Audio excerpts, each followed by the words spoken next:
ಚಿತ್ರನಟಿ ರನ್ಯಾ ರಾವ್ ಅಕ್ರಮ ಚಿನ್ನ ಸಾಗಾಣಿಕೆ ಮಾಡಿರುವ ಜಾಲದಲ್ಲಿ ಇರುವವರನ್ನು ಪತ್ತೆ ಹಚ್ಚಲು ಸಮಗ್ರವಾಗಿ ಆಳವಾದ ತನಿಖೆ ನಡೆಸಬೇಕು. ನಮ್ಮ ಅವಧಿಯಲ್ಲಿ ರನ್ಯಾ ರಾವ್ ನಿರ್ದೇಶಕಿಯಾದ ಕಂಪನಿಗೆ ಜಮೀನು ನೀಡಿರುವುದು ಮುಖ್ಯಮಂತ್ರಿಯ ಹಂತದವರೆಗೂ ಬಂದಿರುವುದಿಲ್ಲ ಎಂದು ಮಾಜಿ ಮುಖ್ಯಮಂತ್ರಿ ಬಸವರಾಜ ಬೊಮ್ಮಾಯಿ ಹೇಳಿದ್ದಾರೆ. ದೆಹಲಿಯಲ್ಲಿ ಮಾಧ್ಯಮಗಳೊಂದಿಗೆ ಮಾತನಾಡಿದ ಅವರು, ಶಿರಾ ಕೈಗಾರಿಕಾ ಪ್ರದೇಶದಲ್ಲಿ ಕ್ಸಿರೋಡಾ ಇಂಡಿಯಾ ಪ್ರೈವೇಟ್ ಲಿಮಿಟೆಡ್ ಸಂಸ್ಥೆಗೆ ಜಮೀನು ನೀಡಿದ್ದೇವೆ.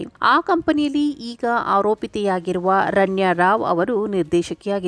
ಯಾರೇ ಉದ್ದಿಮೆ ಮಾಡುತ್ತೇವೆ ಎಂದು ಬಂದರೂ ನಾವು ಅವರಿಗೆ ಅಗತ್ಯ ಕರಾರುಗಳನ್ನು ಹಾಕುತ್ತೇವೆ. ಲ್ಯಾಂಡ್ ಆಡಿಟ್ ಕಮಿಟಿ ಅಂತ ಇರುತ್ತದೆ. ಆ ಸಮಿತಿಯಲ್ಲಿ ಪ್ರಧಾನ ಕಾರ್ಯದರ್ಶಿ ಸೇರಿದಂತೆ ಹಿರಿಯ ಅಧಿಕಾರಿಗಳು ಇರುತ್ತಾರೆ. ಇವರು ಸಂಬಂಧಪಟ್ಟ ಕಂಪನಿಗೆ ಎಷ್ಟು ಜಮೀನು ಬೇಕು, ಯಾವ ಭಾಗದಲ್ಲಿ ಜಮೀನು ಬೇಕಿದೆ ಎನ್ನುವುದನ್ನು ಪರಿಶೀಲಿಸಿ ಶಿಫಾರಸು ಮಾಡುತ್ತಾರೆ ಎಂದು ತಿಳಿಸಿದರು. 500 ಕೋಟಿ ರೂಪಾಯಿಗಳವರೆಗಿನ ಯೋಜನೆಗಳಿಗೆ ಸಂಬಂಧಪಟ್ಟ ಮಂತ್ರಿಗಳ ಹಂತದಲ್ಲಿ ತೀರ್ಮಾನ ಆಗುತ್ತದೆ. ಮುಖ್ಯಮಂತ್ರಿಯವರಿಗೂ ಬರುವುದಿಲ್ಲ. ನನ್ನ ಹಂತದವರೆಗೂ ಅದು ಬಂದಿಲ್ಲ. ಕೈಗಾರಿಕಾ ಸಚಿವರ ನೇತೃತ್ವದಲ್ಲಿ ಸಿಂಗಲ್ ವಿಂಡೋ ಪ್ರೊಸೀಡಿಂಗ್ ಮೂಲಕ ಹಂಚಿಕೆ ಮಾಡುತ್ತಾರೆ. ಅವರಿಗೆ ಜಮೀನು ಹಂಚಿಕೆ ಮಾಡಿದ ಮೇಲೆ ಅವರಿಗೆ ಹಣ ಕಟ್ಟುವಂತೆ ನೋಟಿಸ್ ನೀಡಲಾಗಿದೆ. ಅವರು ಹಣ ಕಟ್ಟದಿರುವುದರಿಂದ ಅವರಿಗೆ ಭೂಮಿ ಹಂಚಿಕೆ ಮಾಡಿಲ್ಲ ಎಂದು ಸ್ಪಷ್ಟಪಡಿಸಿದರು.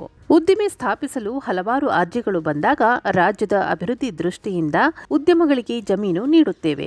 ಈಗಿನ ಸರ್ಕಾರವೂ ಕೂಡ ಲಕ್ಷಾಂತರ ಕೋಟಿ ರೂಪಾಯಿ ಜಮೀನು ಹಂಚಿಕೆ ಮಾಡಿರುತ್ತದೆ. ಯಾರು ಮುಂದೆ ಅಪರಾಧ ಮಾಡುತ್ತಾರೆ ಎಂದು ಯಾರಿಗೂ ಗೊತ್ತಿರುವುದಿಲ್ಲ. ಅದನ್ನು ಊಹೆ ಮಾಡಲು ಆಗುವುದಿಲ್ಲ.